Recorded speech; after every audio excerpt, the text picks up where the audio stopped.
Hello বন্ধুরা, দেখো আজকে কি অর্ডার করেছে আমার জন্য অনলাইন থেকে। এটা বলো তো কি হতে পারে, গেস করো কি হতে পারে।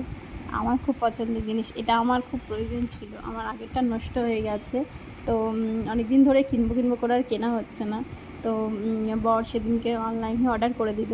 তো দেখো জিনিসটা খুব সুন্দর। আর এটা এখন মানে এরকম প্যাডেল বেল্ট ইউজ করতে করতে আমার এখন এমন হয়ে গেছে যে আমি এখন আর অন্য নর্মাল কোম ইউজ করা সম্ভব হয় না। তো দেখো ফ্রেন্ড, কি সুন্দর এটা। আর এটার মডেলটাও দেখো, কাঠের ওপর আছে। আর এটা আছে তো তোমার ভেগার ওপর। এটা ভেগা আছে, ভেগা কোম্পানি। তো এটার এমআরপি ছিল 550, তো ডিসকাউন্টও পেয়েছি। তো দেখো অ্যামাজন থেকে অর্ডার করা হয়েছে। এই দেখো জিনিসটা কত সুন্দর, আমার তো খুব পছন্দ হয়েছে।